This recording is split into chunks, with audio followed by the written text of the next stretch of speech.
Okay, John. Open is on.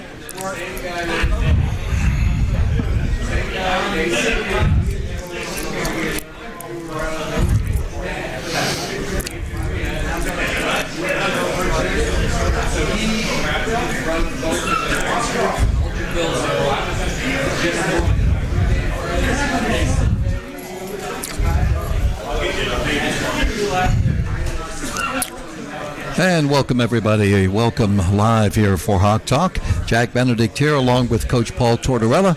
Have another guest for you, one of our star players from IUP after the big victory over Slippery Rock on Saturday by a score of 48-21. We're at the C.H. Craft Kitchen at the Hilton Garden Inn. We welcome any questions you may have or comments. You can, text to our people. You can go online. You can go to our WCCS Facebook page, U92.5. Also, you'll find that you can check in on the Hawk Talk link. And any questions or comments you have about IUP football and just what's going on. What's going on is pretty exciting, that's for sure. A lot of things have happened here this past weekend. Torque, first of all, congratulations on the win. We're going to have it in depth, but that was some kind of performance on Saturday. Really exciting. Yeah, I was really proud of the players and the staff and really the whole organization. Had a great week of practice. Preparation was really good. And Saturday we came to play. We had the right mindset. When you look at our sideline, if you watch just our sideline during the game, the energy and the emotion was off the charts in all three phases. When our offense was out there, our defense and special teams were on the sideline, and we hit a big play, and it looked like half the sideline ran down the sideline with our guys. When we got the bloop kick on the special teams, looked like the whole offense and defense ran down the sideline when we got that. So I thought the emotion and the energy that we came with and the purpose that we had was a big part of it, and we played a really good first half, which kind of set the stage. Mm-hmm. You and I talked last week on this program, and I think in our pregame radio show, about having a good practice week, which you said you did. How does a coach know? How did you know, or the coaches this past week, that this team was really ready to play this game? It's funny you ask that. There's two ways you look at it. If there's not a whole lot of screaming and hollering out there by the coaches and myself, that's one. And then two, when I look at my notes from the practice film the next morning, if there's not a couple pages of notes there and there's only certain meaning there weren't as many mistakes as you normally see, that there wasn't as much written on those notepads, so to speak, after watching practice. So that tells you, really mental preparation and doing things the right way on the practice field. If the physical's a big part of it, but the mental's just as important. You can't have a lot of mistakes. If you're going to make mistakes all week in practice, you're going to make them in the game on Saturday. So obviously there weren't many notes on. Well, at times there weren't during the week, and I thought our coaches, when you look by the end of the week, you sit down and you look at all three phases and the game plan in all three phases. I didn't really see what I call any chinks in the armor. Like, I really thought our offensive coaches had a great game plan. I thought Smitty and the defensive coaches had a tremendous game plan, threw a couple things at Slippery Rock that they weren't ready for. And I thought our special teams coaches were really, we really had a good plan because, Slippery Rock would be a little better in the kicking game than most of the teams that we played against. So, but we we don't change a lot during the week or during the season. What we do in the kicking game is what you see is probably what you're going to get. Mm-hmm. And the only tweak we had was the bloop kick that we thought we could get. And usually when you call those things, the best time to call it is when they least expect it. And we just felt like when we went up 31-7, we really had the momentum, and we talked about it in between after we kicked the extra point, and we were going into the win, so that's when you want to do it. And we went back and forth, myself, Coach Box, and Jalen Hairston, who's in charge of the kickoff team. And he was pretty adamant. He said, we ought to do it right now. And and we did. And it was, the execute. You could call it up, and it's great, and it's there. But if the guy kicks the ball out of bounds, it doesn't do you any good. You couldn't have asked for a perfect kick. It was like a sand wedge. It hit and bounced back, and we actually had two guys there that could have had it. Debner got it, but Line could have had it also. And I think that right there kind of, took the energy out of any type of comeback that they thought they were going to get. And then, we were down there ready to score, and I think it was 4th and 2, and we talked about going for it, but felt like we needed to get points and not give them something if they stop us to get the momentum back. So we just took the 3 and went up 34-7 from there. So really pleased. I thought the players, tremendous performance. They deserve all the credit. Oh, it was, and I think that you coaches do too. I think everybody deserves credit from last week. We're going to be back in a moment. We'll break down that win over Slippery Rock. I know it's only one game, but it was a big one. And 48-21 was the final score, of course. And we've got the latest rankings, too, that came out earlier today. And, boy, you talk about have they jumbled up after last weekend's results. We'll be back in a moment. We're in Hawk Talk from the Hilton Garden Inn and the CH Craft Kitchen. Jack Benedict with Coach Paul Tortorella, and more to come right after we take a time out on U92.5 and U92Radio.com. Kenley Insurance is a family-owned and operated insurance broker located in downtown Indiana at 689 Philadelphia Street. Hi, my name is Nicole Kenley, a licensed insurance agent with 15 years of experience in the industry. We offer many solutions such as home, auto, renters, life, flood, and many more specialty products. Hi, my name is Sam Kenley. We are a partner with over 30 A-rated companies such as Progressive, Travelers, Allstate, MetLife, and Nationwide, just to name a few. Please call 724-216-0972 for your free insurance review. Hey everyone, this is Ryan at Four Wheeling for Less, your local ATV and side-by-side dealership. We specialize in buying, selling, and servicing all major makes and models. In our sales department, we offer financing, warranties, and purchase appraisals. Our service department will keep you up and running for your next adventure, and our parts and accessories department can help you find whatever you're looking for. So whether you're looking to buy, sell, trade, or get service work done, visit our website, give us a call, or stop by today. This is the voice of the IUP Crimson Hawks, Jack Benedict, inviting you to follow the Hawks home and away on U92.5 FM and at U92Radio.com. Start your Saturday game day with another Indiana County tradition, the Luther Ford High School Coaches Corner Show, every Saturday morning on WDAD AM 1450, 100.3 FM, and on the Trib Live High School Sports Network. Since 1969, Luther Ford's High School Coaches Corner, every Saturday from 8 to 10 on WDAD.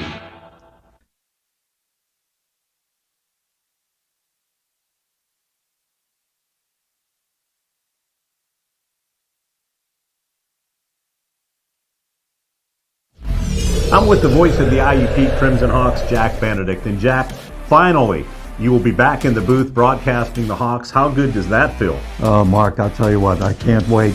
It is about time that I get back there. And we'd like to invite your business to join our Hawks Booster Club. That's right, back the best, the IUP Crimson Hawks, and help us sponsor the game. Back everybody to Hawk Talk. Jack Benedict with Coach Paul Tortorella. We talk IUP football with a 48-21 win over Slippery Rock. Cal is up next. We will get into that. Coach, you had mentioned when we got started, it looked like it was going to be 6-0. Unfortunately, Irv Charles dropped the ball in the end zone. It would have been 6. You did get a field goal. But then, of course, you bounce back, and Harry Woodbury, you threw 5 touchdown passes. And we have a replay on the 23-yard touchdown pass that Harry did get to Irv, who had a big day with 3. Here's the replay. It was 3-0 at the time, as we said, on the 3rd and 14. And he'll got good mobility, moving to his right. And there he is at 6'4" in the end zone. And Irv had 3 touchdowns on the day. He more than made up for the drop pass. Well, you know, those things happen. You don't want them to happen when you're going to score a touchdown, but, you know, the impressive thing, he shook it off. You know, our players didn't flinch. We got a field goal out of it. And that play there was a 3rd and 14 play. Harry created a little bit there and got out of the pocket and you know, made something happen with Irv in the corner of the end zone. So when you can score a touchdown on a 3rd and 14 play, things are going pretty well for you. I would say so. With the score at 10-7 then, I want you to comment on this one. This is interesting. You're going in for a score, and there's a fumble. I think it was Malik. Oh, yeah. And, I mean, it popped out, and it ends up on the 5-yard line. How in the world did Tortorella manage to get there? I mean, he's the center, obviously, but he's there, pounced on the ball, and you've got it at the 5. That was a huge play. Their safety made a great play, put his helmet right. It was Justice Evans. Holt 22 came up inside and put his helmet right on the ball, made a great play. Ball came out, went forward, and they had a defensive back pretty close to the ball. And I kind of think he wanted to try to pick the ball up instead of diving on it. And Colin was really our only guy within 3 or 4 yards of the ball, and he did a great job getting on it. And they were kidding on the bus on the way home. He thinks he should get a 5-yard gain on that, Tortorella, because the ball was fumbled on the 10 and he recovered it on the 5. And what they're talking about is Daryl Davis caught a pass against Shepard, and it was like a 12-yard loss. So they're saying Tortorella is +5 and Daryl Davis is -12. But all kidding aside, that's a huge play going in. They get the ball there. They get the momentum. In this series, in this rivalry, momentum is so big in these games. And, that was an opportunity for Slippery Rock to get the momentum, and Tortorella made a great play. Oh, outstanding. How do you keep the focus when this game is going on? When you're on the road, it's homecoming against one of your top rivals, if not the top rival. There are shouts coming from the stands, I understand, which were not too pleasant at all, though I couldn't hear them from where I was. But you have to just kind of blot everything else out, don't you? Well, yeah, absolutely. You have to have certain kind of kids in your program. The kids that we have in our program, they love that challenge. I mean, I kind of wish we'd start playing as well at home as we play on the road. I told the team today, half jokingly, the way we're playing on the road right now, we could go play the Chicago Bears in Chicago and probably beat them. I go, we need to transition that into, and I don't know if it's pressure, your family's here, there's distractions, maybe you don't have that edge because you got more fans than they have. Our kids really took that as a big challenge, to be honest with you, and used it to our advantage, really. The defense played well. Everybody played well, but the defense fashioned 3 sacks on the day, right, which is something I know you've been looking for from that defensive rush. When the freshman, Tyrone Fowler Jr., gets a sack, and then eventually it leads to, you bump it up to 24-7. Freshman in the secondary, and there are many. Charles Ingram had a great day. We have a replay of his, he had 2 interceptions on the day.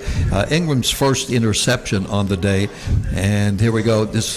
And he picks it off there. Oh, he played it great. The play before, we were in the same coverage, and they tried to run a fake screen and go, and we covered it and got a sack out of it. So they came back, we were in the same coverage, and they tried to high-low our corner and our safety, and he baited them into throwing the ball down the sideline. And earlier in the week, he was getting a little too wide and kind of giving the coverage away. I mean, it was easy to see what we were doing, but he was really patient, and he's a true he's a freshman, a COVID freshman, so to speak. And, Coach Smith had coached him up during the week and told him not, to disguise the coverage a little better and don't be in a big hurry to get off the hash and kind of let them read your mail, so to speak. And he baited them, and the quarterback fell right into it, and he high-pointed the ball. The problem was on the return, we told him if you just stay on the front side, we tell our guys on interception, stay where you're at on the front side and head for the near numbers. Don't run across the field. Don't stay there. That's your best chance. And if there was one guy he had to beat, and if he'd have beat him, he would have ran it back for a touchdown. But for some reason, guys are enthralled with intercepting the ball and reversing and going across the field. That's exactly what you don't want to do. That's where everybody's at. So we talked to him about that. And the second interception, he did exactly what he intercepted on the goal line, headed right for the near numbers, and went down our sideline and did it exactly the way you wanted to do it. So, it was a big play for a freshman in that environment to get 2 interceptions and a pass breakup in the end zone later on in the game. So we were really pleased with that. At what point did you see the maturation of the freshmen in the secondary? I mean, you've been coaching a long time, defensive specialist for a long time, and you've got a lot. I mean, except for Streeter, Right. Everybody's young back there. At what point did you see this coming along? Well, I think the best thing that happened is we played two really good teams at the beginning of the year, and we got beat up a little bit, but you don't have any false sense of security. Perfect thing to compare it to. We're watching Slippery Rock's defense against the teams that they were playing offensively during the week, and I'm seeing like a lot of guys open and balls are being underthrown and overthrown and catches are being dropped. Well, when that happens when you're on defense, you think everything's great.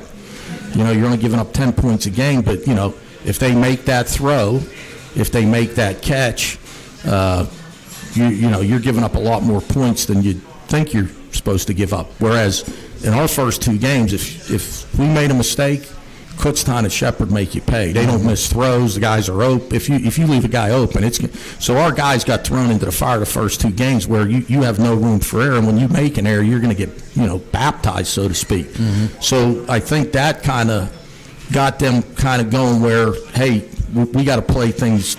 This is college football now. This isn't high school. And when you leave a zone open or you leave a man open, or if you don't do things the way you're supposed to do them, you're playing against good people like the Kutztowns, the Shepherds, the Slippery Rocks, even Gannon. They have a really good passing game, and so I think that was probably the best thing that could ever happen for these young guys to play two really good teams right off the bat. To answer that, make a short answer kind of long. I think that was a big part of it. Well, the turnover ratio, giveaway, takeaway, as we've right. You've had two all year. 3 picks, 3 sacks. I know one of your priorities was to rattle the quarterback, right, even if you didn't sack it. Right. That was accomplished early. You could see what was happening there. He was really had happy feet. Let's put it that way. Well, we got the 3 sacks in the first half. Yeah. And we probably got him off the spot. They're a drop back team. He doesn't really move the pocket a lot at quarterback with like they did with Rivers. So the launch point was going to be, drop back pass. So when you can get guys that are just drop back guys off their spot and get them out of the pocket, and that's what you want to do. So with the 3 sacks, we probably had another 2 or 3 that were considered hurries and hits on the quarterback. And then there were a couple times the pressure wasn't as good as you thought it would be, and he jumped out of there. Late in the half, we had a 3-man rush going, and we didn't really have anybody near him, and he jumped out of the pocket right away. And I hadn't realized it, but in the first half, the only pass they completed was the last play of the first half. In the last minute on really was a check down to the running back. They hadn't completed a pass the whole first half. Yeah, that's right. He was 1 for 10. Right, yeah. And I didn't realize that until after the game, really. 24-7 at the half. What was the halftime speech like? Well, the first thing we said, obviously, the cliche that, anybody that could go in there, you could grab somebody out of the stands to go in there and tell them, hey, the score is 0-0. And that's the first thing we told them. The thing that was good is we knew we were getting the ball to start the second half. We felt like if we could get a score right away and get up 31-7, we could really control the rest of the game. And the best thing that happened is they kicked off to us, and Q Carter ran it back to the 50-yard line. Nick Saban, who's probably the best college football coach maybe ever, he says the one phase of special teams that's underrated is kickoff return. And his reasoning is because usually when you're running back a kickoff, the other team has the momentum because they usually just scored. And the worst thing they could do is to let them keep the momentum and have a bad kickoff return and get a penalty and start the next drive inside your own 20. So the 2 kickoff returns that we had after they scored were really good. One they kicked out of the end zone, and the one to start the second half was a 45-yard return. So we started the second half around the 50-yard line. And we were going into the wind, too. The wind was a big factor in the game. it actually gave Harry some problems with his screens.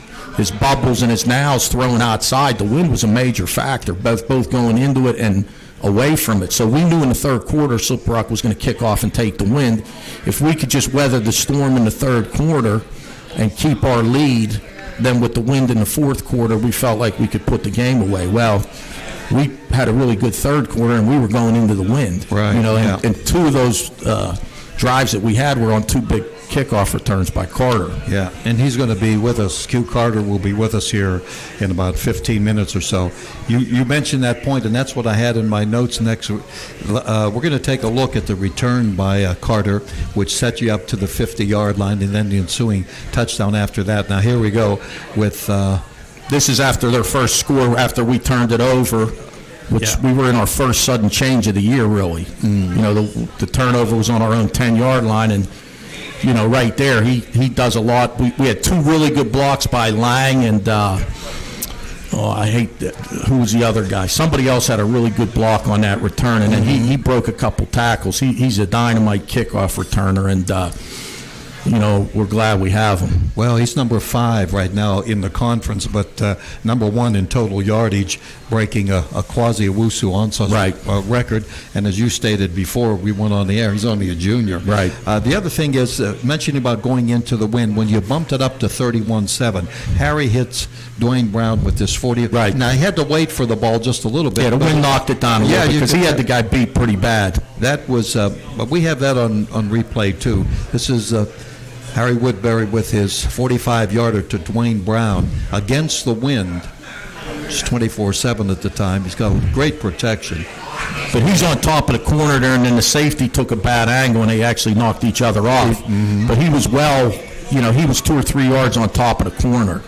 But, the ball got hung up a little bit into the wind. But Dwayne has a way of finding the ball there in the end zone. That's kind of what he does. Does he ever? We've got a bunch of questions coming in here, Coach. We're on Hawk Talk here at the Hilton Garden Inn. Glad to have you along. Thanks for the folks who have come by and sitting in.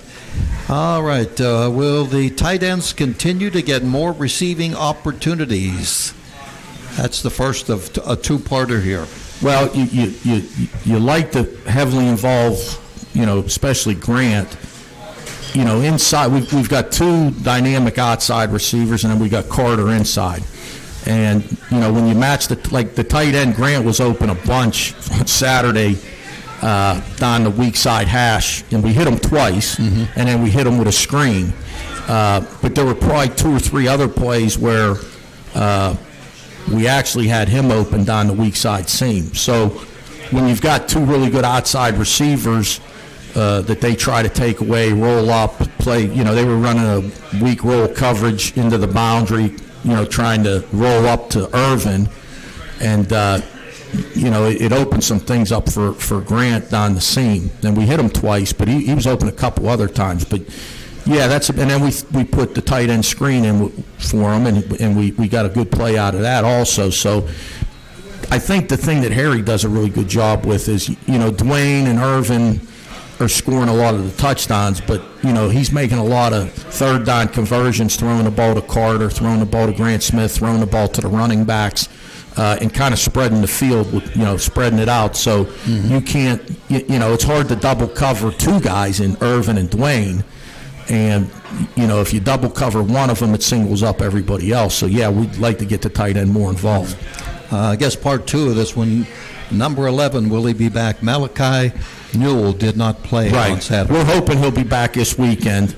There was a compliance issue that we had to hold him from the game on Saturday in regards to a scheduling computer glitch, to be honest with you. So we're hoping that he's available to play this Saturday, sure.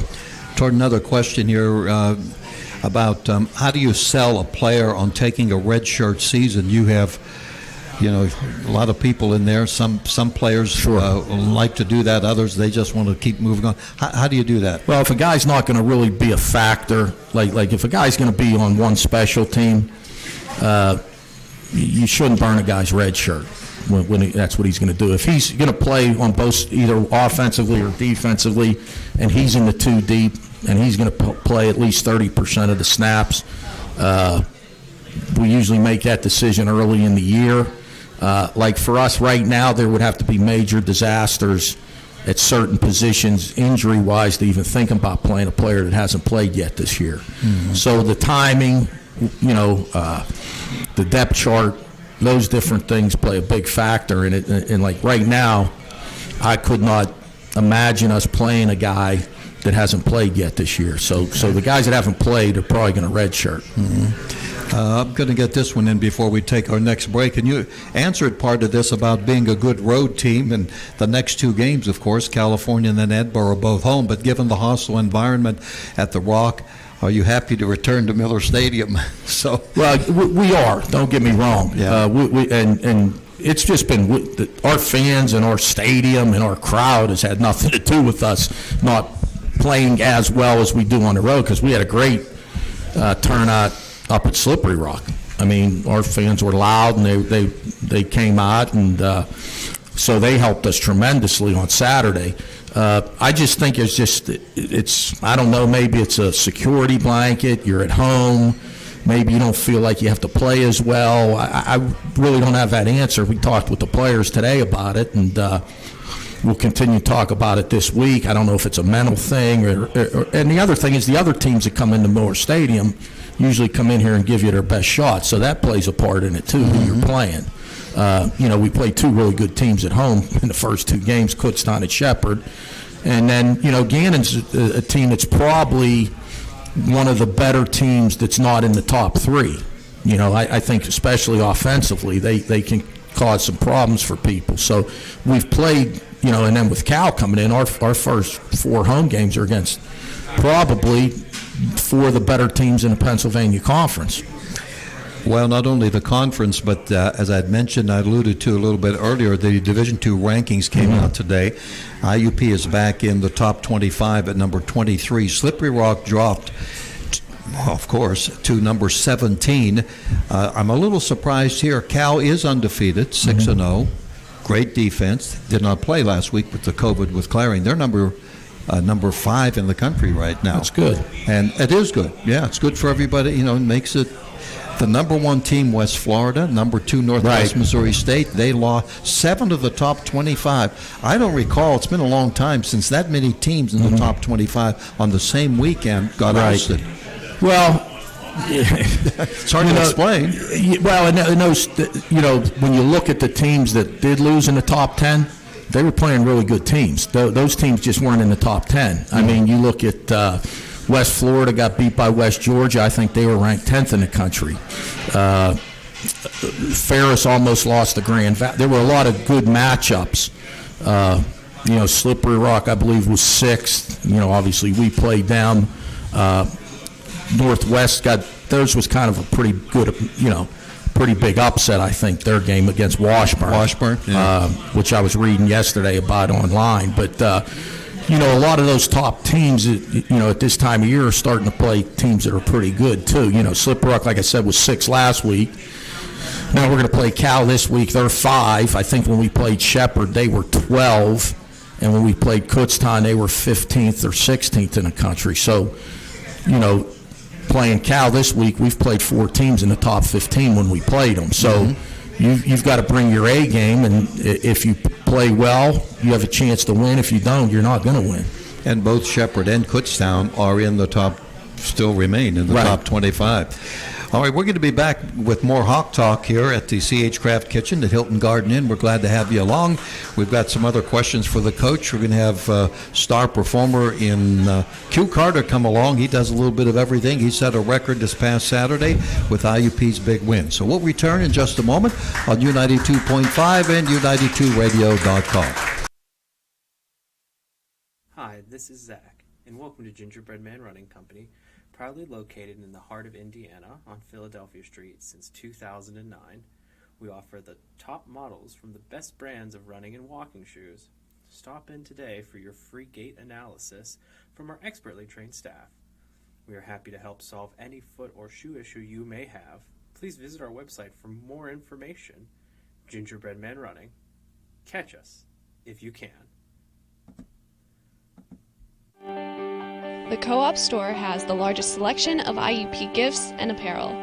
The Co-op is always there with its convenient location and hours. The Co-op store has been serving IUP and the Indiana community since 1933, and all profits are returned to the students through campus programs and activities. The Co-op has all your campus needs from the dorm to the classroom. Visit us online at www.iupstore.com.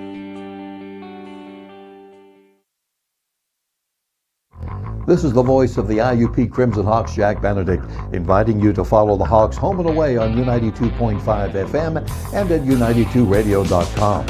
Start your Saturday game day with another Indiana County tradition, the Luther Ford High School Coaches Corner Show, every Saturday morning on WDAD AM 1450, 100.3 FM, and on the Trib Live High School Sports Network. Since 1969, Luther Ford's High School Coaches Corner, every Saturday from 8 to 10. From the Hilton Garden Inn, Jack Benedict with Coach Paul Tortorella. We'll have, well, we've got him. Come on in. We've got Q Carter here going to sit in with us, one of the stars from this past week. I will say that quarterback Harry Woodbury and defensive back Charles Ingram and place kicker Tyler Luther were all named as PSAC Players of the Week, so it was a complete sweep in the West by IUP this week, and two of those three, Ingram, of course, and Luther, are both true freshmen. Welcome aboard. We've got an all-purpose player here in Q Carter. Hey, congratulations with Saturday's win, and being that the fact that you've played with this team for a while with IUP, that had to be a sweet one for you, huh? Yes, sir. Yes. The day itself was a day with a lot of wind, a lot of rain in the beginning, but we knew what was at stake, and of course, you're going to play many games after that. I'm going to give you a little background on this guy. Now, you're from Philadelphia. Yes, sir. Okay. I understand. So you were at Bloomsburg for a while as a redshirt freshman, is that right? Maybe tell us a little bit about that, and then why eventually you found IUP and you came to IUP. Okay, so originally I went to Bloomsburg because that was one of my only visits only schools that gave me a visit. So when I went there, they gave me an opportunity to play. And during camp, I was competing to play early, but I had a lot of older guys in front of me, so I just waited my turn, stuck to my course. Played scout team for a minute, but I really wasn't comfortable there. And I had some talks with my mom and everything, and she said, basically, do what's best for you. And I felt as though before I actually got recruited, IUP was my #1 school. So I knew people here like Walt Pegues, Don McNeil already. So. Oh, okay. So you knew those guys in advance, huh? Yes. So I already planned on coming here, walking on, making the best out of my opportunity. So once I got my chance, I knew where I was going to go, and I knew my hard work and my hard work ethic, I knew I was going to make the team. So, Coach, a lot of times not only the coaches sell the player, but the players sell the players. Well, yeah, I can remember the day like it was yesterday. We had just finished the 2017 season, which was a great year, obviously, and it was that following winter in late January where we had our walk-on tryout. And this is kind of a funny story. We're out there, and it's about 6 o'clock at night in late January, and they didn't turn the lights on. So we were out there, and then we had about 25 kids out there, and this is the guy that was like, I mean, he was the guy. Out of the 25, this guy was showing up. I mean, he put on a show. Stood out. But, I mean, it was like really dark out there. And I want to say there was a basketball game going on that night. It was a Wednesday night, and there was 1 million cars in the parking lot. And we had a joke about it. We said people are getting out of their cars, and they're looking over there, and they're saying, this team went to the national semifinals, and they're out there practicing, and it's pitch dark. What is wrong with these guys? And this was the guy that was the only guy we took from that tryout. And from that point on, he's set his mark. You know, when you get in coaching, as long as I've been in coaching, you've been around 1 million guys. And this guy's one of my favorites because he came from the bottom. Like, he showed up for the walk-on tryout, and from that point on, his stock just kept skyrocketing. He plays wide out. He's on all the special teams. He's pound for pound one of the toughest guys we got on the team, and he never says boo.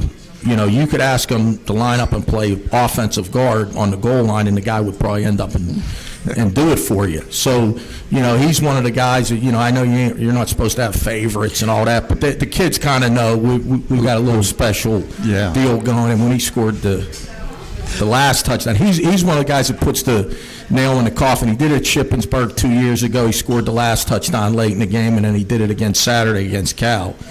We had a little jump up chest bump, and I think I pulled my calf muscle. I heard about that. They said I was really pretty high, though. I heard definitely. Is that right? I was up one night.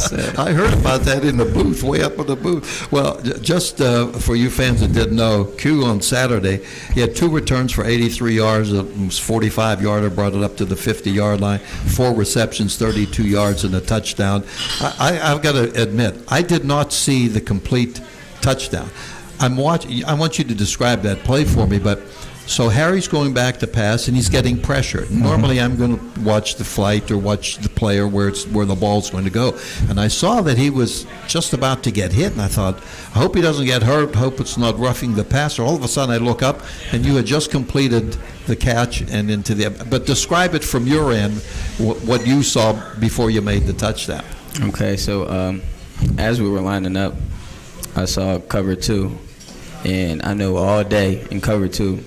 They basically was letting me run free. So I pressed towards the DB like I was running a out route, came across his face, and I knew the middle field was going to be open because they was playing cover 2. So if Harry saw me, I knew it was going to be a touchdown. And there was. Yes, sir. And he saw you just in time. Yeah, it was, you know, a pretty play, a beautiful play. And, of course, Harry with 5 touchdown passes ties an IUP record. That was set by a Hall of Fame quarterback, Brian Ironman, back in 2002. Now, your record, when did you become aware that you might have a shot at the return yardage record on kickoffs, also held by, an IUP great in Kwasi Owusu-Ansah? When were you aware of that?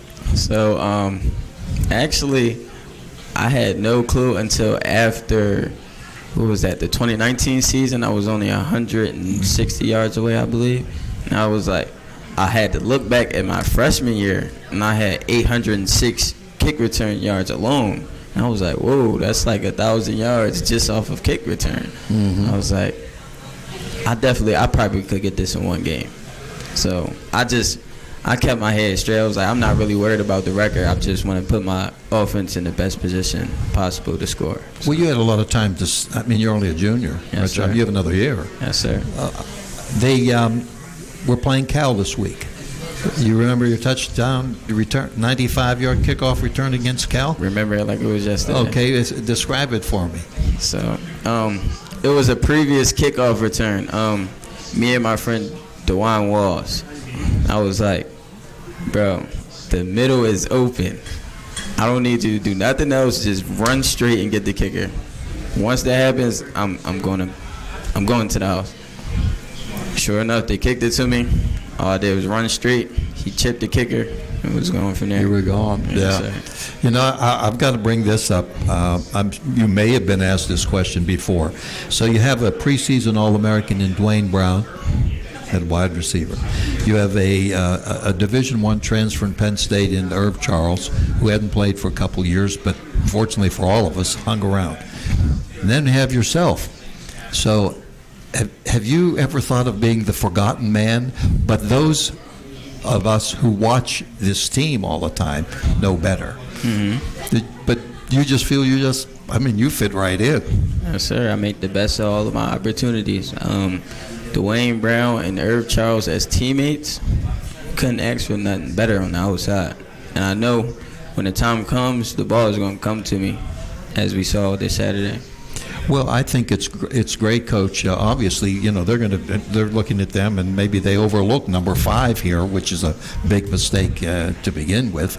And I know a guy came up to me in the booth before and he said, in this game today at Slippery Rock, there are going to be 6 of the top receivers in the country. Correct. Well, I know 3 of them who really showed up. Right.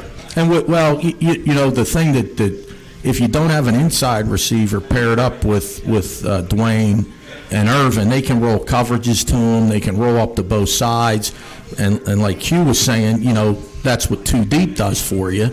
But it also leaves the middle of the field wide open. So if you don't have a threat down the middle, they could play that coverage all day and kind of bracket your 2 outside receivers. Well, they can't really do that against us because if the middle field's open, which isn't obviously a 2 shell, this guy's going to take it down the middle. And Harry, on the touchdown, we missed a block. The guy was on Harry. Like, he got rid of the ball quick. And luckily, Q, who gets in the route quickly, avoided a collision. Like, the guy tried to collision him, and he just totally beat him, and he came wide open. But if he would have got hung up on the collision, he could have came wide open, but he wouldn't have been there because Harry had to get rid of the ball quickly. Yeah. So a big part of, he was wide open, but he got himself open by not getting collisioned. And that's why Harry could get the ball to him, and he took a hit, but he got the ball out, and it didn't affect his throw, and we were happy to finish it. I mean, they kept calling timeout when we were trying to run the ball and, just finish the game. So they didn't have any timeouts left, but it was 4th down and there was 2 minutes to go. So, we took our shot for the end zone because, you never know when the games, you don't never know it's over. No. And we probably wouldn't have done that if they weren't calling timeouts, to be honest with you, when we were running the ball, because they wanted to get the ball back and, try to score again. And then you try like they had already tried one onside kick. So we didn't want to leave anything to chance. We ran it the first 3 times, made them use all 3 timeouts. We had worked the clock tremendously. We had 37 minutes in time of possession in the game. And you can do that when you convert 3rd downs on offense and you stop them on defense on 3rd down. And numbers-wise, I think we were 70% on defense and 60% on offense. So that's how you get a 37-minute time of possession, but so we had one last shot and we took it. Yeah.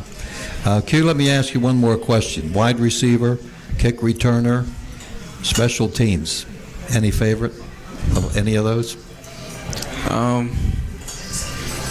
I don't think I have a favorite, but as of right now, I'll say kick return. Kick return? It's fun setting it up. I know I asked Dwayne, Brown, who plays so many different, and his answer was punt returner.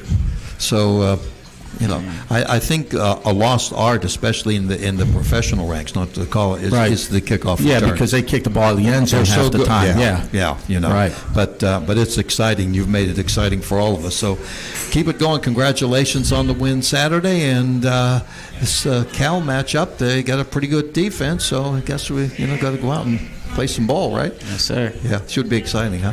Yes, sir.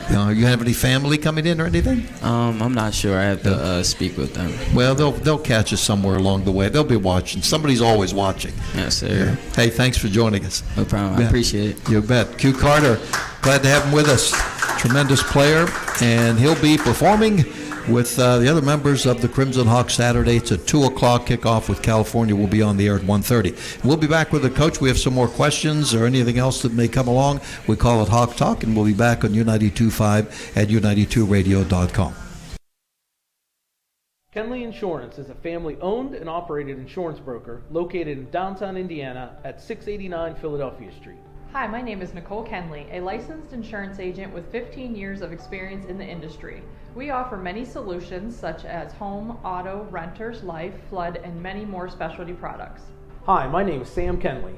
We are a partner with over 30 A-rated companies such as Progressive, Travelers, Allstate, MetLife, and Nationwide, just to name a few. Please call 724-216-0972 for your free insurance review. Hey everyone, this is Ryan at Four Wheeling for Less, your local ATV and side-by-side dealership. We specialize in buying, selling, and servicing all major makes and models.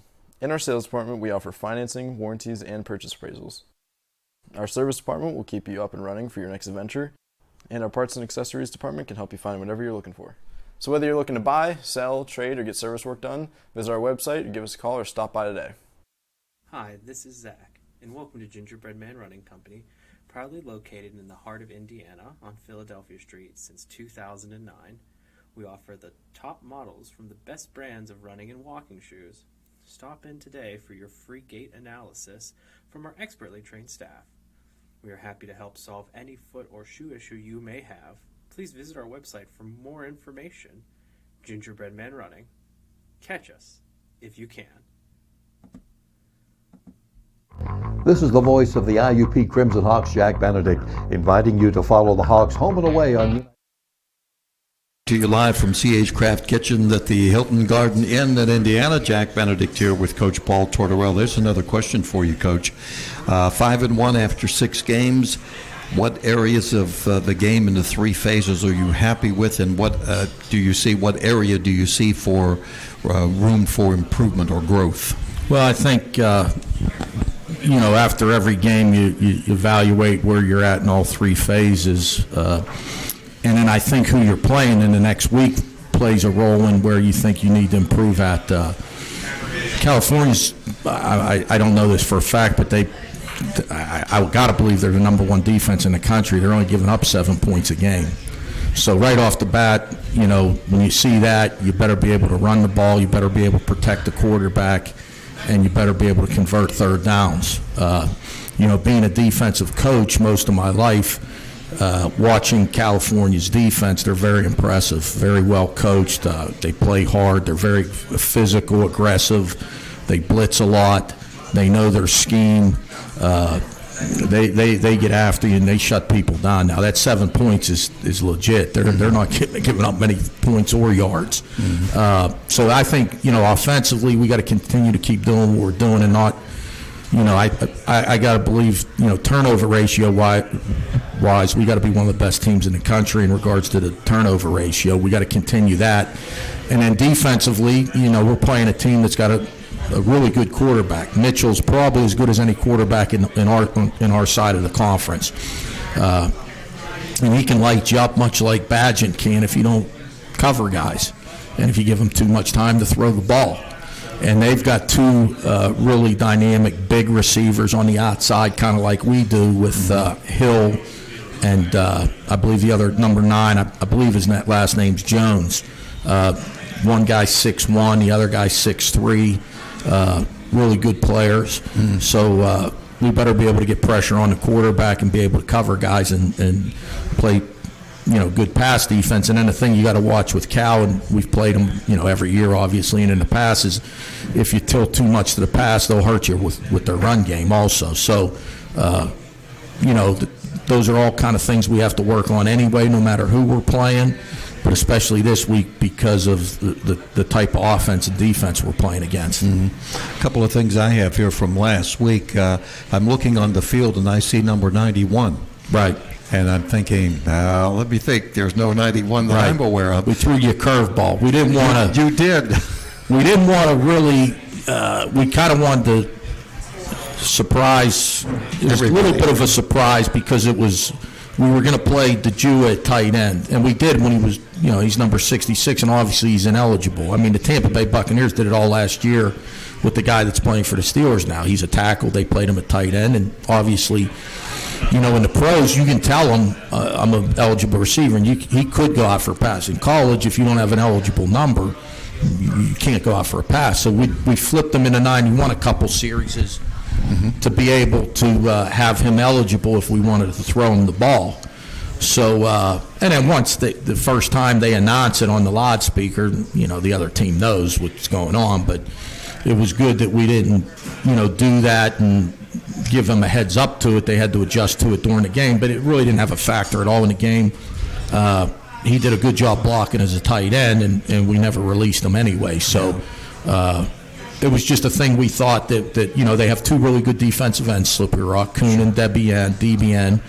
So we wanted to get a little bigger guy on those guys, and we thought McLean would be the guy to do it, and then it would give Grant and Suman a little bit of a blow in regards to not having to play as many plays either. So it worked out for us that way. Yeah, bigger guy, 6'8". Well, he's big, all right. Yeah, he's. And I'll tell you, he threw a great block on the 1 goal line on the touchdown that I want to believe. I think our touchdown that made it Oh, I want to say the one that made it 10-0 maybe, Malik Anderson's touchdown. He really caved on the defensive end on that, and we actually hit it outside of McLean, and it was a pretty easy score. Offensive line, you used Gerald Comedy at guard, right. Josh Doberman at tackle. I know you've done that on occasions. Right. Explain that. Well, we thought we had a good matchup with Doberman in regards to Pat. Not that McLean can't do it. McLean's a pretty good pass pro guy anyway. But we liked the physicality with Doberman against Kuhn and DBN, both their defensive ends. And then with Gerald at guard, their 3 technique, who's a really good player, was out, Marks. We felt like we could get more push with Doberman at tackle and Comedy at guard, and then use McLean at tight end. And so that's just the way we went. You'll probably see that rotation. You know, we very easily could go back with Doberman at guard and McLean at tackle and roll Gerald in there. So it's just the kind of like we have 6 really good offensive linemen that we like. And, you know, we'll go week to week with it. Yeah, I know Coach Camp likes that a lot. Right. That's for sure.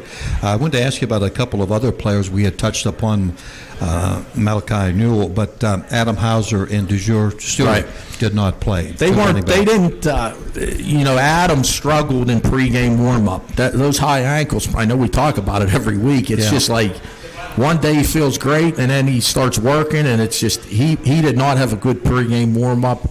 And Stewart wasn't feeling well. He just had an upset stomach, and he just didn't have it in pregame warm-up either. So we were pretty much locked in on Justice and Malik going into the game, and you know we were going to just ride those 2 guys. And they both played very they played well. great, both of them. You know we hit a couple runs.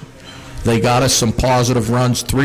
Sometimes a 3 and 4 yard run's a really good run. You know, like we were 2nd and 8, and we ran the ball, and I remember saying on the phone to Coach Gregory, let's just get a run here and get us in a real good 3rd down situation. Well, Justice made the first guy miss. It would have been a 1-yard gain. It would have been 3rd and 7. He made the first guy miss and gained 4 yards and got us in a 3rd and 3. And then we hit just a short pass in the flat to Dwayne Brown to convert. Sometimes you just got to make first downs. You know, everybody's enthralled with the big plays and the big passes, and you got to make some first downs first. And our run game allowed us to get in favorable 3rd down situations, and we did hit a couple big runs. I think Justin had a 19 and a 16-yard run. Malik had a 15-yard run. So, you know, we didn't rush for over 200 yards, but we controlled the ball and put ourselves in favorable 3rd down situations. I think you made this comment on the post game I had read, where of all the games involving IUP Slippery Rock, and you've been involved in many over these many years, this was, what shall I say, most satisfying or as good as any? Well, I think we've had some huge wins up there. You know, the playoff win after they beat us really bad during the regular season way back. 99, I think. Yeah, 99. In 2017, with the 2017 team, that was probably our best win of the year up there, where we ran for almost 400 yards. Samir Bullock had close to 200. But I think this one was a more impressive win because, you know, not a lot of people thought we could go up there and beat them. You know, statistically, their stats were, you know, off the charts. And, you know, we were kind of just, you know, getting by, struggled a little bit against Gannon, played well at Clarion, but, you know, really hadn't done a whole lot other than the Kutztown win, so to speak. It was, you know, we played Shepherd, and they got us in the 3rd quarter, and we didn't play very well. So we really hadn't shown, you know, to anybody outside the organization that we could play that way up there, and we did. And so that's what made it, you know, more favorable in that way. I don't know, but I would have bet we would have been a 2-touchdown underdog going into it when you compare scores and so forth. So, but we didn't feel that way as a team and a staff. We felt like if we went up there and played well, we'd win. And that's what we did. Yeah, exactly. Early in the week, we're doing this early in the week, so you've got practice coming up here for several days before Saturday's game. How about the injury situation? What does it look like right now? Again, we're in pretty good shape. It probably, we'll wait and see on Hauser again. It's going to be one of these days where on Saturday it's going to feel good. Like, it feels good until Saturday. And then when he gets out there, it's just doesn't feel as good. I think Stewart will be in good shape, so we'll have him ready. We really haven't, we really thankfully didn't have anybody go down in the game Saturday. So we're pretty healthy. Randy Washington's back playing. So we're in good shape health-wise, I think. I don't like to focus on any one player. I don't think any of us do. We try to mention as many. We know this was a concerted team effort. But Harry Woodbury, in only 4 games, has 14 touchdown passes, 1 interception, and that was a tough one because it was a tussle there. And he just... It was like he had played against the big teams all along, the Shepherds, the Slippery Rocks, the Kutztown. We've talked about this before, but you need that from a leader, don't you? Yeah, I mean, everybody sees his arm. The ball comes out of his hand. He's got great feet. I mean, all the physical stuff. But he's very calm in the pocket. He gets the ball out quick. There's a lot of quarterbacks that wouldn't have been able to make that throw to Carter at the end of the game. They just wouldn't have got the throw off. He's oblivious to the rush. And the other thing he does a good job of is he'll go to his 3rd and 4th guy on a progression. And, the first 3rd down play of the game, they got everything covered, and he hits Justice Evans on a check down for a 16-yard gain. That doesn't happen a whole lot at this level where you have a quarterback that can check 1, 2, 3, it's not there. I know I have the check down. He takes the check down, and Justice runs for 16 yards with a 2-yard pass to get us a first down in the very first 3rd down play of the game. Well, with California coming up, it's the Coal Bowl. Right. And I saw somewhere that I didn't realize this that the home team has won the last 9 Coal Bowl games. Is that right? That's what I read. I don't know if that's statistic. Like to keep that going. Maybe we should just not even play the game and just say that's what's going to happen. Well, in this day and age, who knows? Look at Cal. They didn't. Yeah, they couldn't play last week against Clarion because there was a problem with Clarion. Yeah. They'll be well rested, obviously. Yeah. And we just got to kind of watch. We can't go walking around like we just won a national championship. We're playing a team in Cal that right now is on film and on video. Honestly, a better team than Slippery Rock when you really break it down. Their defense is tremendous. Yeah. And they've got a great quarterback with some dynamite wideouts. And Larry Wilson, who runs their special teams, a good friend of mine in Campy's, he does a great job with their special teams. So, it's kind of like, hey, the Slippery Rock game's over and done with. It's 1 win. It wasn't 2 wins. You didn't get 3 wins in the standings. It was just 1 win. And this is an interesting thing. When I got on the bus and we're riding back, I usually get on my cell phone, and I got every score in Division I and Division II, and I'm looking at all of them. I had so many texts and emails from former players and donors, I didn't even see a score. I spent the whole time getting back to people that texted and emailed and so forth. And so I came home, and the first thing I walk in the house, and my kids are, got college football on, and the first game I see is Iowa and Purdue. And the score, I look, my eyes are getting bad, and I look and I see 24-7 Purdue's beating Iowa. So the first thing I say is, Iowa went to Purdue, they went into a hornet's nest, those things happen. I'll tell you what happened. They beat Penn State the week before, and they probably started feeling real good about themselves. That's common for 18 to 22-year-old kids. And Purdue went into Iowa and whipped them, and they probably could play 10 games in the next 10 Saturdays at Iowa. Those 2 teams, and Iowa might beat them 9 out of 10, but on that day they weren't ready to play, and Purdue was. So we got to watch. I brought that up to the team today. We can't be like Iowa and think that we won the national championship because we won a big game and we played well, because that game means really nothing when this Saturday comes. And believe me, we got a team that's ranked 6th in the country. So it's not like you know, we're going to play a team that we're going to be surprised by how good they come in here and play us. We're playing a really good team. Well, I think with all in, we should just go with no let up, okay? Yeah, that'll be a good one for this week. That's good for this week? Right. Okay. Coach, thanks a lot. Appreciate it. We'll see you at practice. We'll get ready for the 2 o'clock game during this week with Cal, and I'm sure the fans will be out, and we'll have a good go at it. Appreciate it, Jack. Thanks. Coach Paul Tortorella. Hawk Talk is what we call it. We'll be back next Monday night here from the Hilton from 6 to 7. This is Jack Benedict. Have a nice evening.